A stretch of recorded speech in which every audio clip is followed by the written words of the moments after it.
ustez, ongi etorriak. Tengo ikasturte honi hasiera emateko.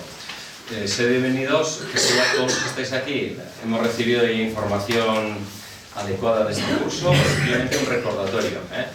Van a ser 5 sábados de formación. Decir que Juan Tejero se está especializando, es uno de los profesores del CSET y del ISCR, cura diocesano, y está trabajando la tesis en doctrina social de la Iglesia. De hecho, no es la primera vez que viene por aquí, porque con un grupo de gente relacionada con la empresa, emprendedores, hemos estado haciendo una reunión sobre el legado de Arizmendiarrieta, y entonces él se está especializando en este que, como sabéis, fue pues un gran emprendedor y el que desde la Iglesia impulsó el cooperativismo en una clave evangélica.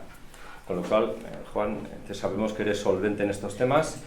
Te hemos pedido, como siempre, lo imposible, que en 2 cursos de 60 minutos, en 2 clases de 60 minutos, nos hagas un compendio para que tengamos una idea de lo que es la parte moral, doctrina social de la Iglesia, y las otras 4 clases que vamos a tener en este curso de formación pues tienen la misma impronta.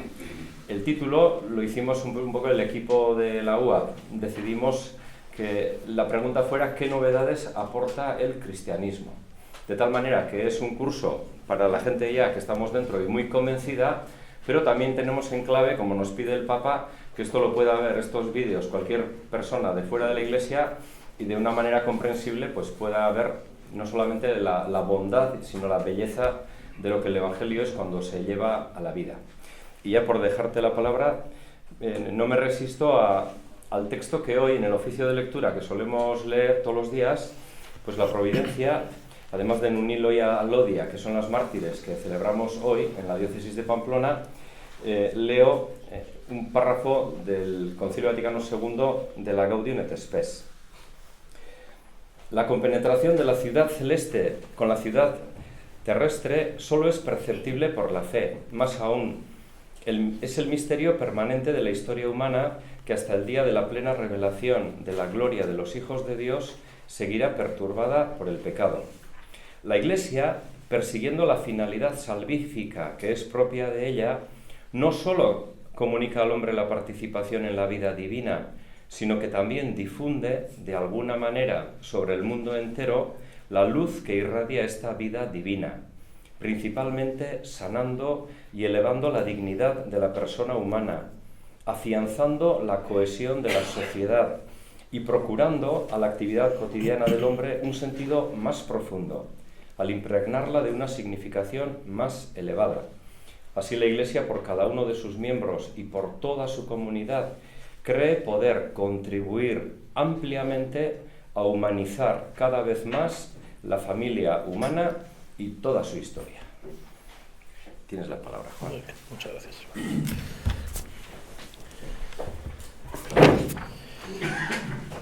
Buenos días. Bueno, para empezar voy a hacer una pregunta, para situarme un poco. ¿Quién ha oído hablar alguna vez de doctrina social de la Iglesia? Que levante la mano. Vale, pues unos cuantos. Pero, bueno, con esto me siento. Bueno, doctrina social de la Iglesia. Voy a intentar, como ha dicho Miquel, en 2 horas, intentar hacer un resumen de esta enseñanza de la Iglesia. Y lo que voy a hacer es intentar resumir en 2 horas un libro de 400 páginas, que es el compendio de la doctrina social de la Iglesia. O sea, un compendio del compendio, con lo cual, en fin, es tarea, creo que no sencilla, pero bueno, intentaré hacerla asequible. Entonces, la doctrina social de la Iglesia, más o menos habéis levantado la mano, algo menos de la mitad. Creo que es uno de los tesoros escondidos de la Iglesia. Son unas enseñanzas, ahora explicaré un poco más, que muy poca gente conoce, porque se habla poco de ellas y muchas veces, cuando se habla de ellas, a veces se habla mal, se malinterpretan, son muy susceptibles de llevarse a distintos extremos, generan a veces confrontación y por eso en general tiene mala prensa. Yo soy profesor de doctrina social de la Iglesia, tengo que defender un poco mi asignatura, porque hay gente que dice, ¿esto qué es? Esto no... Y ni siquiera, puedo decir, hay muchos sacerdotes que ni siquiera tampoco la conocen o incluso que no la ven bien, con lo cual, pues bueno, es una tarea, o sea, es una materia que ya digo, sobre todo no se quiere mucho porque es desconocida. A mí me parece que es interesante conocerla a fondo y conocerla bien, porque, como dice el título de esta sesión, es una noticia que transforma la sociedad. El Evangelio es algo que transforma toda la vida, pero no solo la vida de cada uno, sino también la vida de la sociedad, haciéndola más humana, más solidaria, ¿no? Y así es como comienza el compendio, hablando de un humanismo integral y solidario, ¿vale? Tenéis en el esquema que os he dado, en el fondo son los capítulos del compendio, que ya digo, es un resumen de todas las enseñanzas de la doctrina social de la Iglesia, aunque ya tiene 17 años y se ha ido actualizando, pero bueno, creo que es una buena base. Y ahí tenéis más o menos las dos sesiones, van a ir siguiendo ese orden. Intentaré llegar hasta el punto 5 en la primera parte y luego ya acabar. Los 5 primeros puntos son un poco generales y ya veis que los siguientes, empezando por el trabajo hasta la promoción de la paz, son temas concretos, ¿vale? Entonces, como decía, el Evangelio es algo que transforma la sociedad. Cuando hablamos, la doctrina social de la Iglesia es un poco discutida, es una disciplina muy reciente, tiene 130 años, así como la teología dogmática, ¿no?, que explica a mí que pues ya podemos remontarnos al siglo III, II, I, ¿no?, de escritores que hablan de esto.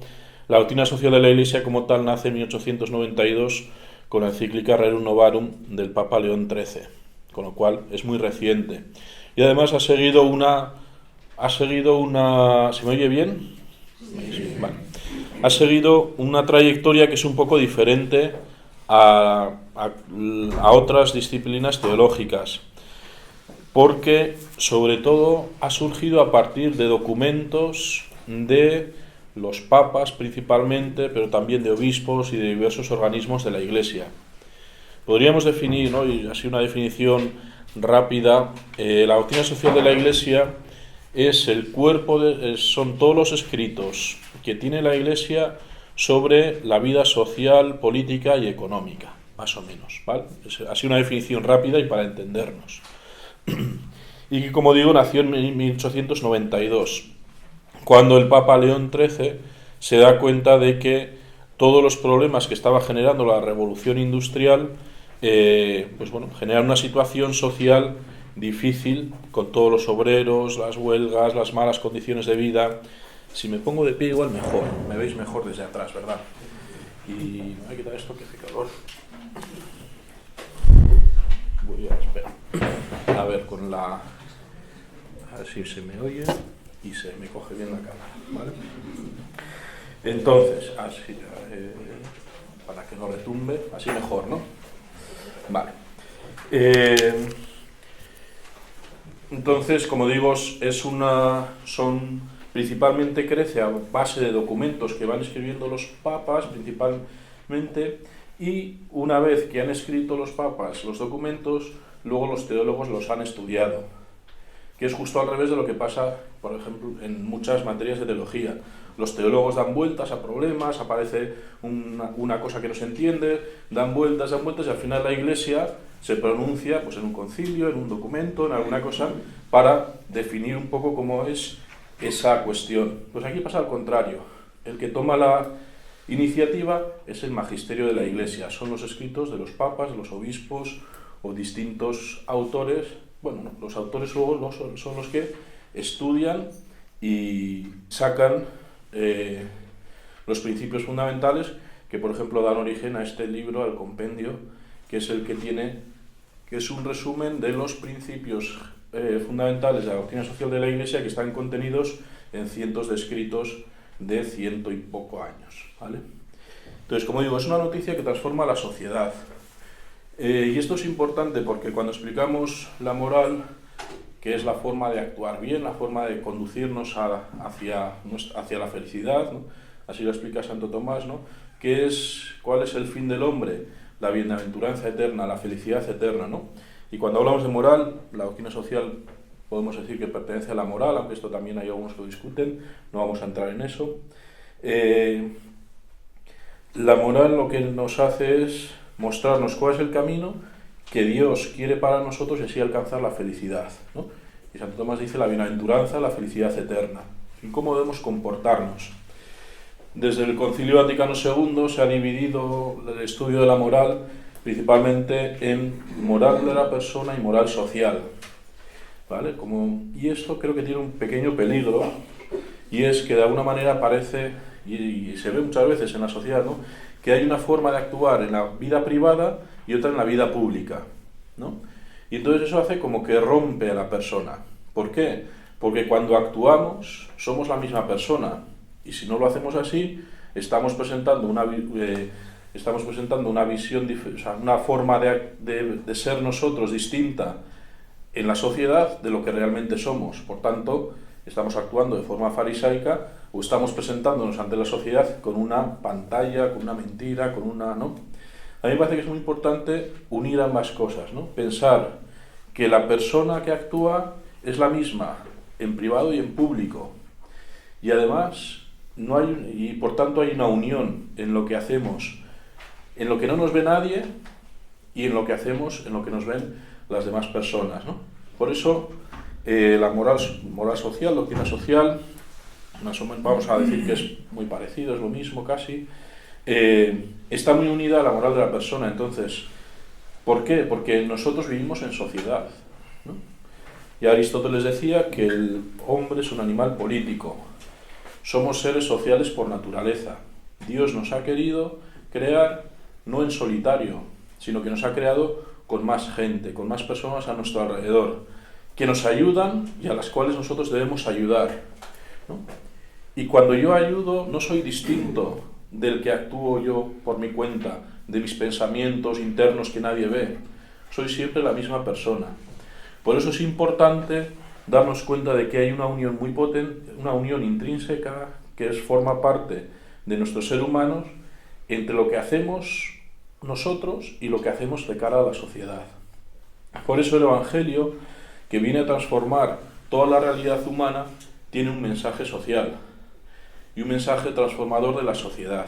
Y eso es algo que han vivido los cristianos desde el primer momento. Y eso es algo que también en el Antiguo Testamento podemos encontrar, porque Dios elige a un pueblo, una sociedad.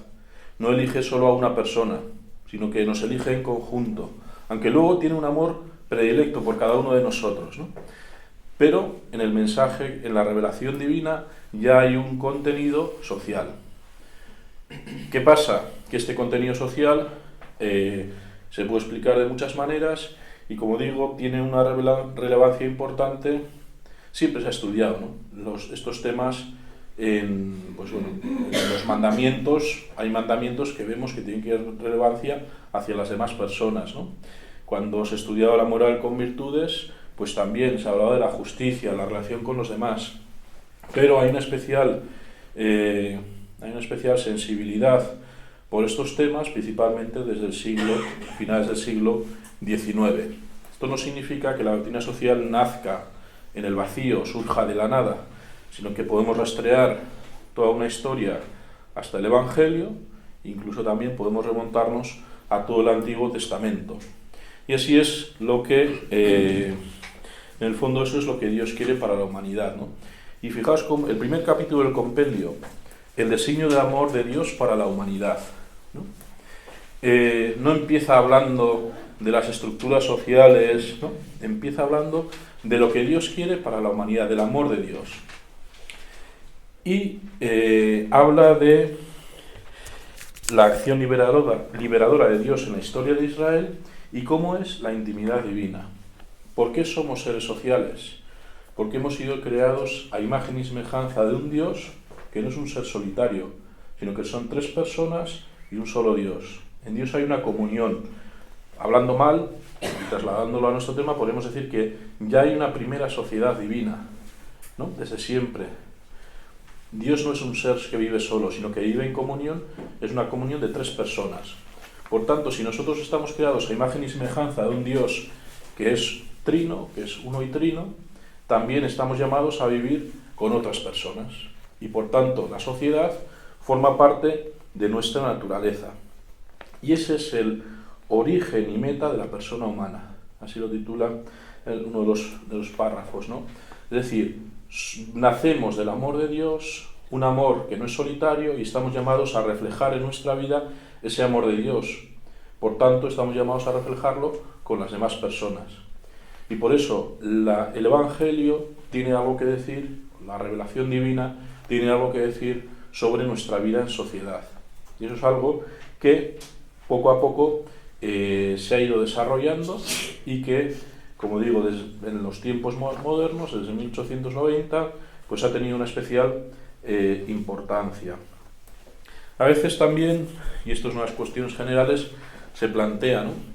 ¿Por qué la Iglesia se mete en política? ¿O qué tiene que decir la Iglesia de la economía, ¿no? La Iglesia que predique, que se metan en sus iglesias y ya está, ¿no? Bueno, lo primero que tengo que decir es que esto es fruto de esas confusiones que hay a veces, ¿no? En esta materia de la doctrina social de la Iglesia. No hay, y esto genera a veces no hay una economía cristiana, no hay una economía católica, no hay una política católica.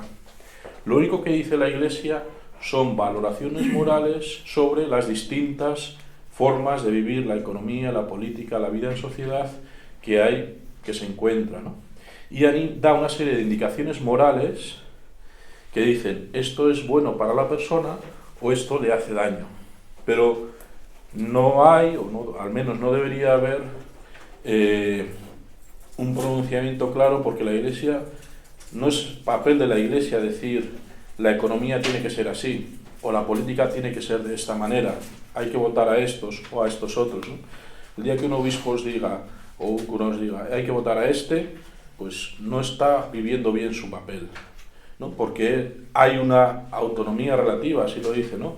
La Gaudium et Spes de las realidades terrenas en las cuales la Iglesia no entra. No hay una propuesta política o una propuesta económica, sino que la Iglesia deja que las personas expertas en estos temas puedan hacer sus desarrollos económicos, políticos, sociales.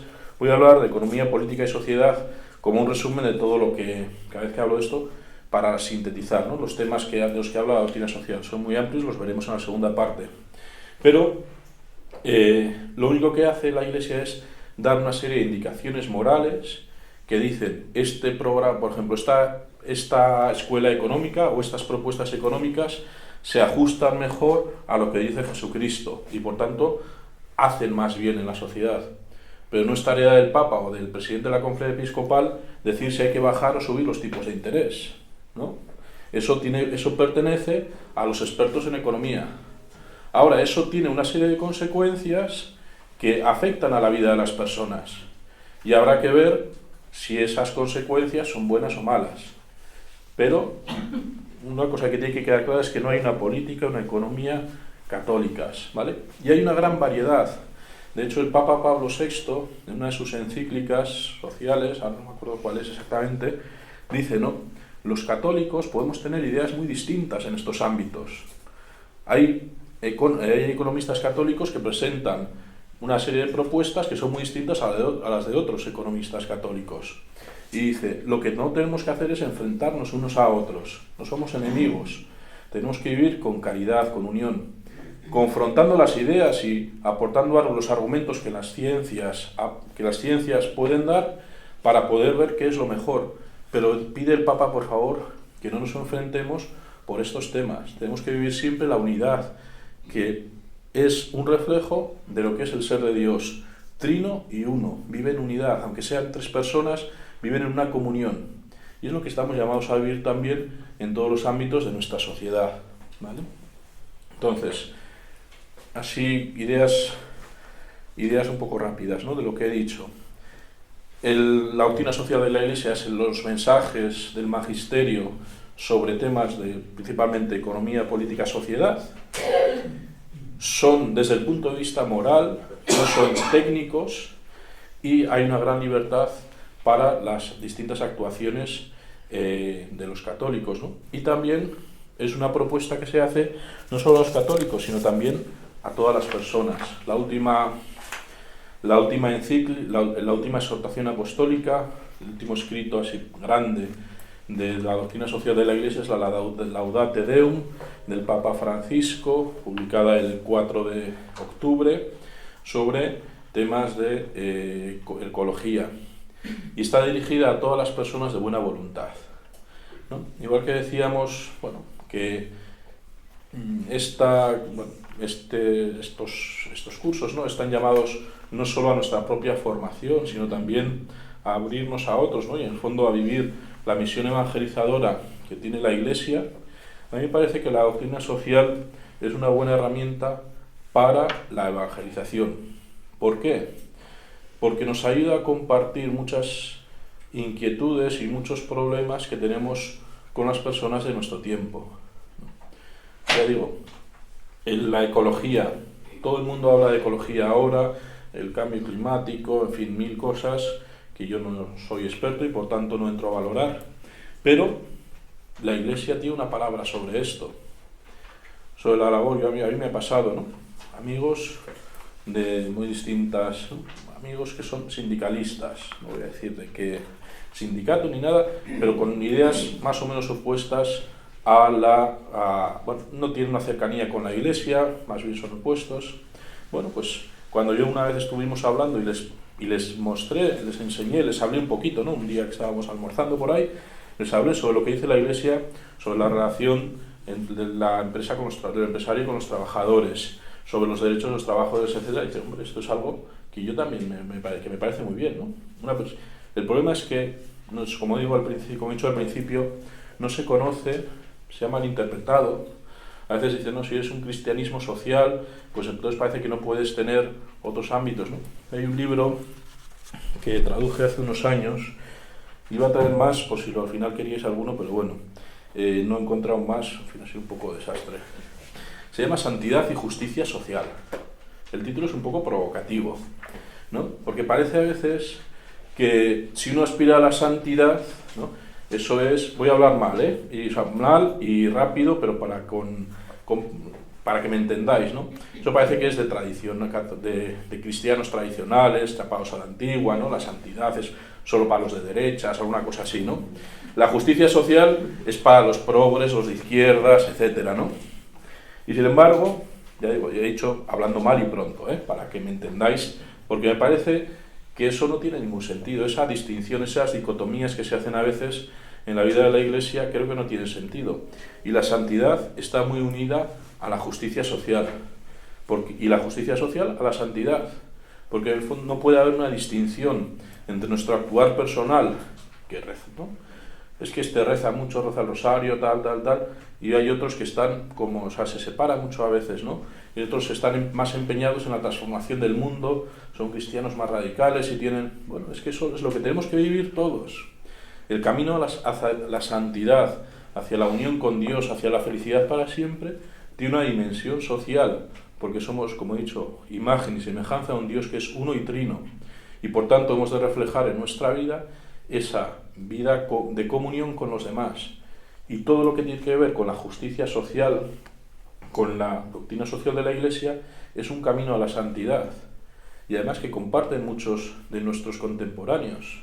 Si hablas de ecología, si hablas de, pues, como he dicho, ¿no?, problemas económicos, la relación, pues, en las empresas, si hablas de política, es algo que interesa a la gente, y nosotros tenemos un mensaje que no conocemos.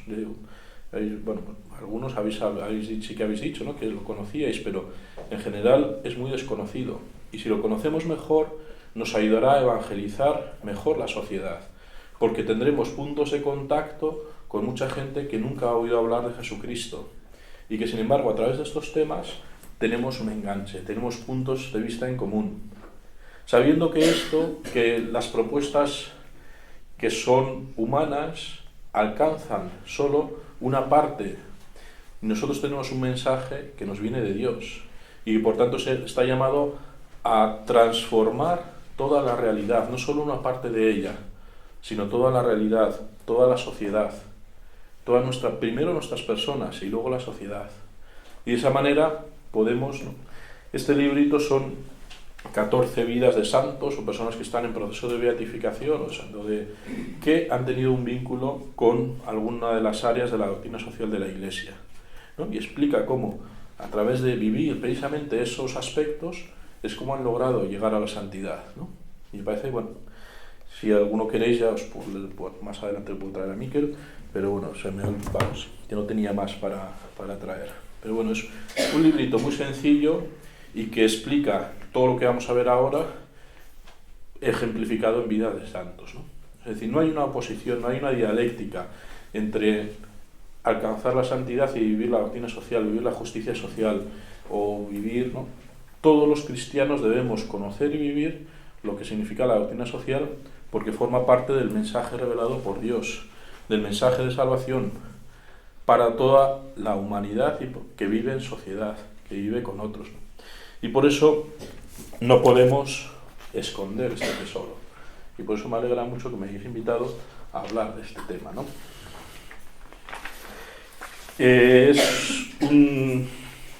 Estoy ya más o menos en el segundo punto, ¿no? Misión de la Iglesia y doctrina social, ¿no? Pues forma parte de la labor evangelizadora de la Iglesia.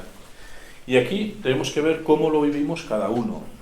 He dicho que la doctrina social de la Iglesia se nutre principalmente de los documentos de los papas o de los obispos. Pero hay distintas formas, ¿no?, de llevar a cabo la propuesta que tiene la Iglesia en materia social, ¿no? Y la tarea principal la tenéis los laicos, ¿no? Porque los clérigos, los sacerdotes, obispos, el papa, no estamos trabajando en empresas, no estamos en un partido político, no estamos en, no sé, ¿no? Los que estáis más presentes en medio de la sociedad sois los laicos, y es tarea de los laicos el encarnar este mensaje de Jesucristo, este mensaje social que encontramos en el Evangelio. Para ello es necesario conocerlo. ¿Y cuál es la tarea de los pastores? Enseñar y animar, me parece a mí, ¿no? El problema, ya digo, que a veces igual estos temas se quedan demasiado en los estudios y no se transmiten mucho, ¿no? Yo creo que no es el principal mensaje, o no es el centro del mensaje, ¿no? El centro del mensaje es la encarnación de nuestro Señor Jesucristo, que siendo Dios se hizo hombre, murió y resucitó. Pero esto está unido a ese mensaje de salvación. Y por tanto es algo que pertenece al Evangelio y que nos implica a todos los cristianos, cada uno en nuestra labor. Y siempre podemos hacer algo, cada uno de forma distinta. Estamos llamados a poner todos los dones que Dios nos ha dado al servicio de los demás. Y uno, pues, en su empresa, otro trabajando, otro formando a sus hijos, otro, pues, siendo concejal del pueblo, ¿no? Otro, y de esa manera podemos contribuir a la mejora de la sociedad. Y la doctrina social nos da una serie de herramientas, de conocimientos, de principios que nos ayudan a que todo eso luego pueda ponerse en marcha, ¿no? Y nos va orientando sobre cómo realizar todas estas acciones que a veces no son fáciles. Lo vemos, ¿no? La vida económica, en fin, está hecha un desastre. La vida política, en fin, mejor no quiero hablar, pero sin embargo aquí hay un mensaje esperanzador, ¿no? Que no contrasta con la realidad, sino que está llamado a permear, a entrar en la realidad y así transformarla según el Evangelio de Jesucristo. Y no podemos reducir el cristianismo a un yo rezo y ya me salvo, ¿no? El cristianismo está llamado, y esta es una de los peligros que a veces encontramos, que ya lo encontramos en San Pablo, ¿no? Hay algunos que están muy ocupados en no hacer nada, esperando la venida de Jesucristo, ¿no? Como va a venir Jesucristo, ¿para qué vamos a trabajar? ¿Para qué vamos a hacer cosas? ¿No? Y esto es algo que se ha achacado a veces al cristianismo, pero que es radicalmente falso. La esperanza cristiana, que está llamada al más allá, ¿no? Estamos llamados a vivir la vida eterna, sin embargo ya comienza aquí. El reino de Dios ya está en medio de vosotros. Y por tanto, los cristianos deberíamos ser los que más en serio nos tomamos la transformación de la sociedad, para que sea cada vez más humana, un humanismo integral y solidario. Es una frase, creo que es del Papa Juan XXIII, a veces digo cosas un poco de memoria, no me acuerdo de todas las citas porque son muchas, pero la doctrina social nos presenta un humanismo integral y solidario que ayuda a todas las personas a alcanzar la felicidad y forma parte del mensaje evangélico de transformación de este mundo hasta alcanzar el cielo nuevo y la tierra nueva. Y por eso yo creo que debemos, ¿no?, formarnos en estos temas para luego poder ponerlos por obra, cada uno en su sitio. No depende de nosotros, ¿no? Nosotros no vamos a acabar con el hambre del mundo, no vamos a acabar con todas las crisis financieras que existen en la actualidad, pero siempre tenemos una capacidad de acción y de transformación de nuestro entorno, en la familia, en el trabajo, con los vecinos, ¿no? Y ahí siempre podemos hacer algo. También depende mucho de la forma de ser de cada uno. Hay gente que estará más llamada a participar en la vida política y otro dice, bueno, es que eso a mí me cuesta un poco más, pero cuido de, no sé. Y entonces ahí también es labor de los pastores animar a los fieles laicos a involucrarse y ayudarles, apoyarles, ¿no? Sobre todo cuando vienen las dificultades, porque sabemos que el mundo no es fácil, ¿no? Y más, el mundo moderno cada vez es más complicado vivir, es un mundo más difícil. Y en medio de todo esto necesitamos, pues, formarnos y apoyarnos unos a otros para poder vivir bien esta vida en sociedad.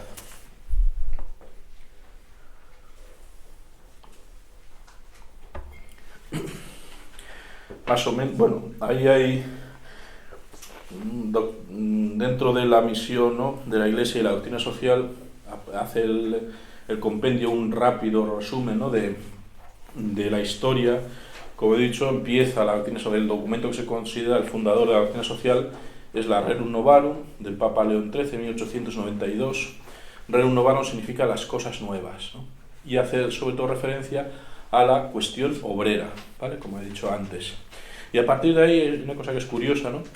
Los principales documentos, hay muchos, hay cientos, y yo no conozco todos porque es imposible, ¿no? Pero los principales documentos suelen ser publicados en aniversarios de la Rerum Novarum, 40º año del Papa Pío XI, a los 40 años, 1931, ¿vale? 40 años de la 80ª Adveniens, a los 80 años de la Rerum Novarum, centésimos annos del Papa Juan Pablo II, a los 100 años de la Rerum Novarum, ¿no? Bueno, y luego hay distintos tipos de documentos que van saliendo. Por ejemplo, el Papa Pío XII no tiene ningún gran documento sobre doctrina social, sin embargo se estudian mucho sus radiomensajes. Al Papa le toca la guerra mundial, la Segunda Guerra Mundial, y aprovecha la radio, que es un medio de difusión muy fácil, ¿no?, que estaba muy en auge en aquella época, para transmitir los mensajes. Y se estudian mucho los radiomensajes, especialmente los de Navidad, que tienen contenidos de doctrina social. O, por ejemplo, todos los años, el 1 de enero, Santa María, Madre de Dios, se celebra la Jornada Mundial por la Paz. Hay mensajes de los papas todos los 1 de enero sobre la paz. Y es muy interesante leerlos y ver cómo van hablando sobre, pues, la paz en el mundo, ¿no?, y cómo va evolucionando ese mensaje en función de la situación. O, no sé, la encíclica Pacem in Terris del Papa Juan XXIII, ¿no?, sobre la paz en el mundo.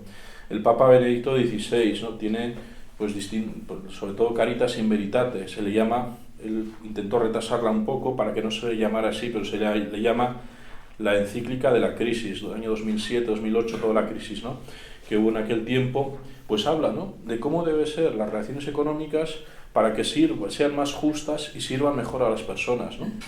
El Papa Francisco tiene la Laudato Si, que es la primera encíclica explícitamente dedicada al cuidado del medio ambiente, aunque ha habido muchos otros, ¿no?, pronunciamientos sobre este tema anteriores. La Fratelli Tutti es una encíclica que me parece que es un resumen de toda la doctrina social, muy adaptada a nuestros tiempos, ¿no?, y que puede servir también desde la Evangelii Gaudium, ¿no?, como una aplicación práctica de esa nueva evangelización a la que nos invita el Papa en la Evangelii Gaudium, ¿no? Bueno, hay muchos. Luego también hay, de una forma más local, pues, documentos de los obispos, ¿no?, pues, para temas que afectan más localmente. Bueno, y luego hay una cosa que también tenemos que tener en cuenta, y es que muchos de estos, o sea, en todo y ya doy paso al siguiente punto, que es la persona humana y sus derechos y los principios de la doctrina social de la Iglesia, Y es que en estos documentos, por la naturaleza de los temas que tratan, muchas veces están enfocados a un problema concreto, ¿no? El Papa León XIII, cuando habla de la cuestión obrera, no puede tener en cuenta cómo va a ser la evolución de las empresas y cómo vamos a actuar ahora, ¿no? Entonces, podremos encontrar una serie de principios, pero igual algunas aplicaciones prácticas de ese documento no nos sirven hoy, ¿no? Por ejemplo, el teletrabajo, ¿no? Pues hace 130 años era impensable. Sin embargo, hoy lo vivimos cada día y tiene una serie de implicaciones, ¿no? En la familia, en las empresas, en la persona, que también habrá que pensar, ¿no? ¿Qué ventajas, qué inconvenientes tiene, ¿no? Y ahí, pues bueno, pues habrá que ver también cómo se vive de forma justa esa relación diferente que está empezando a haber entre las empresas y algunos trabajadores, ¿no? Pero bueno, evidentemente el Papa León XIII no podía tener en cuenta esta, ¿no? Pero sí que vamos a ver una serie de principios generales que recorren toda la doctrina social de la Iglesia. El primero es la dignidad de la familia, ¿vale?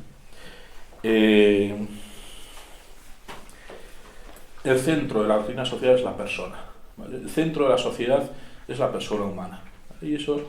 Y si la sociedad no sirve al bien de la persona, hay que reenfocarla, ¿no? No está funcionando bien la sociedad, ¿no? ¿Cuál es el principal principio, el primer principio, ¿no?, sobre los que se asienta toda la doctrina social de la Iglesia? La dignidad que tenemos como personas, creadas a imagen y semejanza de Dios, ¿no? Esa dignidad que es inalienable, que nadie nos puede quitar, que nadie nos la da. Somos dignos, tenemos una dignidad por el hecho de ser personas.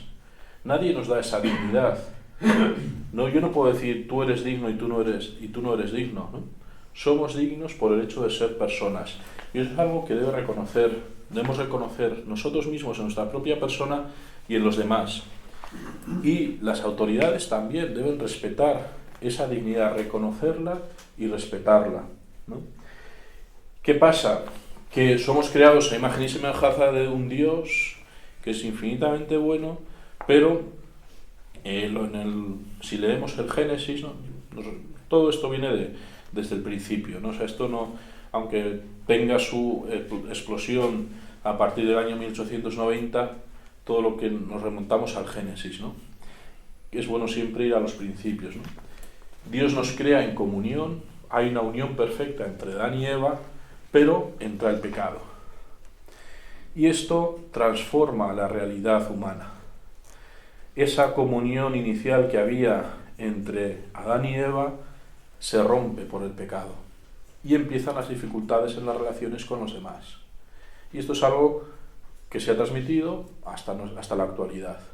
Vemos que la persona humana tiene una serie de heridas originadas por el pecado original que hacen más difícil alcanzar esa comunión primero con uno mismo, ¿no? Tenemos que crecer primero nosotros como personas, hacernos personas, ¿no? Alcanzar la plenitud de lo que estamos llamados a ser, y también dificulta nuestra relación con los demás. Y esto es algo que es evidente. O sea, el origen de todos los males que hay en este mundo, injusticias, hambre, dificultades económicas, etc., lo encontramos en el pecado, ¿vale? Es fruto del pecado original y del pecado que luego cada uno de nosotros vivimos, ¿no? Por eso es importante tener en cuenta esta realidad. Cuando yo explico todas estas cosas, digo, ¿no?, estudiando al hombre histórico, ¿no?, al que vive hoy, podemos decir que ha sido creado, caído, ¿no?, ha sido creado imagen y semejanza de Dios, ha caído por el pecado, pero también ha sido redimido por Cristo. Y por tanto, toda la realidad está llamada a ser transformada por la gracia cristiana, por la gracia que nos viene de Cristo. Y todas las realidades humanas están llamadas a ser transformadas. El mundo personal, el mundo familiar, el mundo del trabajo, el mundo de la economía, etc. Somos creados, caídos y redimidos. Y no podemos olvidar, esta es nuestra condición actual. Hasta que vino Jesucristo, Abraham, Isaac, los profetas, el hombre era caído creado y caído. Pero desde el momento que viene Jesucristo, hay una transformación radical de toda la realidad. Porque la redención, obrada por Jesucristo, transforma toda la persona y todas las realidades personales. Por tanto, también transforma la sociedad, ¿no? Dignidad de la persona, creada a imagen y semejanza de un Dios que es uno y trino. Respeto a esa dignidad. Si hubiese respeto, muchas cosas, solo con el respeto se cambiarían, se lograría un avance mucho más grande, ¿no? en las relaciones, ¿no? Si nos respetamos unos a otros, si yo sé quién eres tú y te respeto como eres y como quien eres, las relaciones cambian mucho, ¿no? Claro, para eso hace falta la gracia divina, para eso hace falta pues vivir las virtudes, ¿no? Como decía también, a veces hay muchas propuestas sobre estos temas, ¿no? Pero la propuesta cristiana tiene una peculiaridad, y es que está abierta a la trascendencia. Es decir, no se queda solo en este mundo. Hay algunas propuestas que son materialistas y que están llamadas y cuya misión es traer la felicidad en esta tierra. Sin embargo, sabemos que eso no lo vamos a alcanzar, ¿no? ¿Y quiénes son los que más hacen estas promesas? Los políticos, ¿no? Los políticos, cada vez que salen en la tele, nos están prometiendo la felicidad, todos los problemas se van a acabar, todo, y sin embargo no lo consiguen, y llevan años dándole vueltas, intentándolo unos y otros, todos los de todos los partidos, y sin embargo no lo consiguen. ¿Por qué? Porque la felicidad plena no se puede alcanzar en esta tierra, solo vamos a alcanzar en la eternidad. Y por tanto la propuesta cristiana tiene en cuenta esta dimensión de eternidad, de trascendencia. Y hemos de tener en cuenta cómo es la persona. No solo somos materia, somos también espíritu. Y una de las cuestiones que hablan, una de las frases que se repiten mucho, ¿no?, es cuidar o atender a todo el hombre y a todos los hombres. Es decir, a todas las dimensiones que forman parte de la persona, no solo la material, sino también la espiritual, y a todas las personas. Un humanismo integral, ¿no?, toda la persona, y solidario a todos, ¿vale? Y eso es la propuesta que hace la Iglesia, a partir de estos documentos, transformar y ayudar a cada persona a alcanzar su totalidad, su perfección, y a todas las personas, ¿no? No podemos quedarnos solo un grupito pequeño.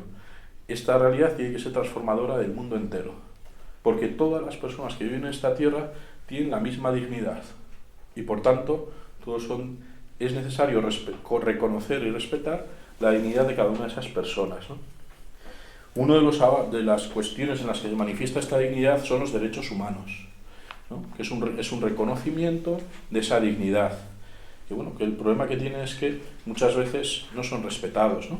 La Declaración Universal de los Derechos Humanos, 1948, tras la Segunda Guerra Mundial, lo que intenta es poner por escrito cuáles son los derechos de todas las personas, que no son otorgados. A mí nadie me da los derechos. Yo tengo esos derechos por el hecho de ser persona. Y es un marco mejorable, como todo lo humano, pero ya es un marco en el cual nos podemos mover para que se respete un mínimo, ¿no?, de nuestra dignidad. Y por eso, es bueno que se reconozcan, que se conozcan y que se pongan en práctica. Punto 4. ¿Cuáles son los principios de la doctrina social de la Iglesia? Bueno, el primero, el que he dicho antes, dedica un capítulo entero, que es el de la dignidad de la persona. Pero a partir de este principio surgen otros principios fundamentales. Ya he dicho, muchos de estos documentos son muy concretos, se circunscriben a un lugar y a un tiempo concretos, ¿no? Entonces a veces hay cosas que no nos sirven, ¿no? Si hablamos de la crisis de los subprime en Estados Unidos, ¿no?, en el año 2007, hay algunos documentos de algunos obispos en las diócesis americanas que no nos sirven para nosotros ahora, porque la situación es radicalmente distinta. Pero sí que podemos encontrar una serie de principios, ¿no? Primero y fundamental, la dignidad de la persona humana. El siguiente, el destino universal de los bienes. Es otro de los 4 grandes principios de la doctrina social de la Iglesia. Es decir, Dios nos ha entregado a toda la humanidad la creación entera. No es de nadie. Yo no puedo hacerme dueño de todo.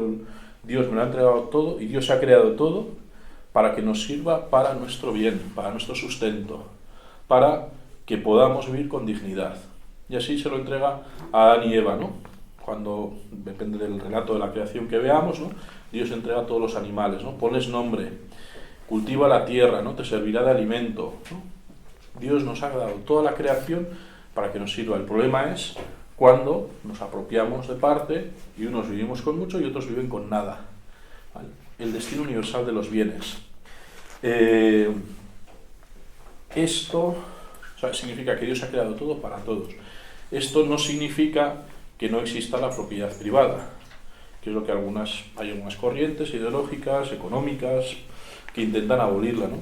¿Por qué? La propiedad privada también es un derecho natural de la persona. Dios ha creado todo el universo para que nos sirva, pero también podemos decir con razón y con propiedad, esto es mío, ¿vale? Bueno, aquí no voy a meterme en los principios filosóficos que sustentan esto, porque sería ir muy lejos, pero una cosa que es muy del día a día y que nos ayuda a ver, ¿no? Lo que es de todos no es de nadie, ¿no? Nadie lo cuida, ¿no? ¿De quién es esta casa? Es de todo el pueblo. Pues si nadie se empeña en entender, ¿no? Cuando alguien siente algo como propio, lo cuida más, lo hace rendir mejor, ¿no? Y de esa manera, pues puede servir mejor no solo a él, sino a todos, ¿no? Somos administradores de los bienes que Dios nos ha dado. No nos vamos a ir de este mundo con nada. Ni casas, ni coches, ni tierras, ni campos, ni ganados. Todo lo que Dios nos ha dado es para que nos sirva a nosotros, pero siempre tiene una función de servir al bien común, a los demás. Y una vez que hemos satisfecho nuestras necesidades, sabemos que debemos ayudar con nuestros bienes a los demás, a los más necesitados, a los que tienen menos, ¿no? Eso no significa que uno no pueda ser rico. El problema es que el fin de su vida sea ser rico, ¿no?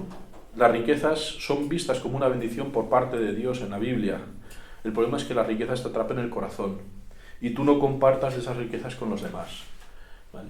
Y aquí cada uno somos distintos, ¿no? Cada uno tenemos unas capacidades, unas cualidades. Hay gente más dotada, hay gente que tiene son emprendedores ¿no? Y montan empresas y ganan más dinero, pero también generan riqueza para otros, ¿no? Y entonces ahí cada uno tiene que ver según sus posibilidades cómo vive ese apego o desapego a los bienes terrenos, cómo ayuda con sus bienes a los demás, ¿vale? Tercer principio de subsidiariedad. Este es el más raro. No sé si habéis oído hablar alguna vez de esto. Yo cuando he oído a los políticos lo dan totalmente la vuelta de lo que es y me da un poco de miedo. Para mí son los principios más olvidados y para mí me parece que es, evidentemente la dignidad es el centro. La subsidiariedad, ¿qué significa? Subsidio viene de subsidium, ayuda, en latín. Para entendernos bien, el principio de subsidiariedad lo que dice es que lo que puede hacer el pequeño, que no lo haga el grande. Lo que puedo hacer yo, que no me lo hagan mis padres. Lo que puede hacer una familia, que no lo haga el pueblo. Lo que puede hacer el pueblo, que no lo haga la Diputación. Lo que puede hacer la Diputación, que no lo haga el Gobierno de España. Más o menos, entonces. Es decir, que haya un respeto a la libertad, porque cuanto más cerca está uno de los problemas, cuanto más fácil es resolverlos, más eficiente es uno en resolverlos. ¿Qué pasa? Que cada vez vivimos en una época que es muy complicada y que a veces no podemos hacer todo por nosotros mismos. Y vamos a poner ejemplos desde el principio hasta el final. Un niño pequeño, en cuanto puede, tiene que empezar a hacer su cama. No sabe qué hacer su madre o su padre. Y eso es vivir el principio de subsidiariedad. Lo que puede hacer el pequeño, que no lo haga el grande. La familia está para ayudarnos, pero cuando yo puedo hacer cosas, tengo que hacerlas yo mismo. Una familia, derecho y deber de los padres a educar a sus hijos. Pero vivimos en un mundo que hay tantos conocimientos que muchos padres no son capaces de educar a sus hijos en todo lo que hay que educarles en esta sociedad. Lo fundamental sí, ¿no? Y lo que se transmite en casa, pero hay muchos conocimientos que no se los pueden transmitir. Nos juntamos varias familias y montamos un colegio, ¿no? Y así es como han surgido muchos colegios, muchas escuelas. Nos juntamos en el pueblo, montamos la escuela del pueblo y mandamos a nuestros hijos allí para que les eduquen. Yo no lo puedo hacer, entonces como no lo puedo hacer, busco una entidad superior que me ayude, ¿no? vamos a hacer un auzolán, vamos a arreglar el camino al cementerio. Pero si tengo que vamos a arreglar el camino que une estos dos pueblos, igual no nos ponemos de acuerdo, ¿no? Porque yo quiero hacerlo con grava y yo lo quiero hacer con cemento y yo quiero hacerlo con asfalto. Pues igual es mejor que hay una entidad superior que ponga de acuerdo, ¿no? El ayuntamiento ponga de acuerdo a los concejos para, ¿no? Pero lo que puede hacer el pequeño, que el de arriba no se lo quite. Esto es fundamental, porque si no el de arriba siempre va a querer más. Y lo vemos esto en nuestra sociedad, los estados cada vez van comiendo más parte de nuestras obligaciones. Van cubriendo cada vez más nuestras necesidades. Y al final, papá Estado me da todo. Ya tengo sanidad, ya tengo educación, ya tengo tal. Pues no, ¿qué hago yo? Por eso es muy importante la existencia de lo que se llaman los cuerpos intermedios en la sociedad, que son asociaciones, grupos, que hacen de intermediario entre la persona y las distintas organizaciones superiores que pueda haber. Y creo lo que se llama a veces también la sociedad civil. Cuanto más rica es la sociedad civil, mejor funciona una sociedad. Si dejamos que todo lo hagan los políticos, el Estado, al final hay una intromisión muy grande en nuestra libertad. Y cada vez hay más leyes, y cada vez hay más, ¿no? Lo vemos cada vez y entonces nos quitan ese espacio de libertad. Lo que puede hacer el pequeño que no lo haga el grande. Y a veces, cuando digo que dan la vuelta a este principio, es los políticos tenemos obligación de, ¿no? Es el Estado quien educa a los hijos. Y de forma subsidiaria, los colegios, los padres. Y es al revés. Son los padres los que tienen el derecho y deber de educar a sus hijos. Y de forma subsidiaria, cuando a veces no pueden hacerlo porque es muy difícil en la sociedad actual, pues yo recurro a una entidad intermedia, nos juntamos varios padres, juntamos el pueblo, o si no también, pues hay escuelas estatales, ¿no? Pero si yo lo puedo hacer, que no me lo quiten. Estamos perdiendo muchos espacios de libertad porque no se respeta este principio. A veces también es muy cómodo, me lo dan todo hecho, pues yo ya está, ¿no? Pero cuanto más nos dejamos comer y cuanto más dejamos que papá Estado nos alimente, más libertad perdemos. Y la libertad es una de las cualidades que tiene la persona que más le acercan a Dios. Es probablemente la cualidad más distintiva de nosotros como personas, porque somos imagen y semejanza de un Dios que es amor, y si no somos libres no podemos amar. Si nos quitan la libertad, nos están quitando una de las cosas más importantes que tenemos. Y digo, es cómodo, pero perdemos nuestra vida como sociedad. Entonces hay que fomentar una asociación cultural, un equipo de fútbol en el pueblo. Todas esas entidades intermedias son muy necesarias para poder vivir bien la sociedad, para construir ese tejido social que nos ayuda y no dejamos que haya intromisiones de otros poderes superiores que muchas veces nos quitan la libertad. ¿Vale? Y el último principio, y ya con esto terminamos esta primera parte, es la solidaridad. La solidaridad a veces se opone. Hay gente que dice, bueno, es que solidaridad no tiene que ver con la caridad cristiana, es que es lo mismo. La solidaridad es la unión que hay entre todas las personas. Formamos parte de una misma familia y estamos llamados a ayudarnos unos a otros. Y, la solidaridad es un principio, es una virtud moral y un principio de actuación que es fundamental. Y todos los documentos de la doctrina social de la Iglesia nos hablan, ¿no?, de la solidaridad. Jesucristo se hace solidario con la humanidad. ¿Qué es ser solidario? No sé, a mí me sirve el ejemplo, ¿no? Un engranaje que está unido a un eje gira de forma solidaria, ¿no? Así es como se llama, ¿no? Algunos trabajáis en una fábrica, ¿no? Es un movimiento solidario, es al mismo tiempo, ¿no? Cristo, cuando se encarna, se hace solidario con toda la humanidad, porque se hace hombre y vive como uno de nosotros, vive nuestras mismas dificultades, nuestras mismas pasiones, nuestras mismas, salvo el pecado. Y todos nosotros estamos llamados a hacernos uno con los demás también, ¿no? A vivir sus mismas vidas, a ponernos, ¿no?, como se dice a veces, en los zapatos del otro, para poder vivir todos en unión. Una unión que es reflejo de la unión de Dios. Y viviendo unidos, al final, nos preocupamos unos por otros. No estamos llamados a vivir en soledad. Y lo que a mí me ayuda, yo intento que le ayude al otro. Y lo que yo sé hacer, intento otras, ¿no? Y esa solidaridad ayuda a que todos podamos alcanzar nuestro propio fin, ¿no? Bueno, y luego hay algunos valores que explica, como son la verdad, la libertad, la justicia, pero bueno, ya se nos hace un poco más. Yo creo que paramos y hacemos un descanso, ¿vale? Hablando de solidaridad y corresponsabilidad, antes de que Guadalupe nos dé las indicaciones concretas, algunos habéis preguntado, claro, este curso, pues la iglesia somos ricos y sabéis que el obispo tiene una máquina de hacer billetes, en la versión habitual, pero bueno, hemos puesto ahí una caja para que voluntariamente los que queráis pueda servir a sufragar todos los gastos que conlleva un curso, que tengamos un detalle con los que vienen y demás. Entonces hay una cajica, entonces cada uno en conciencia.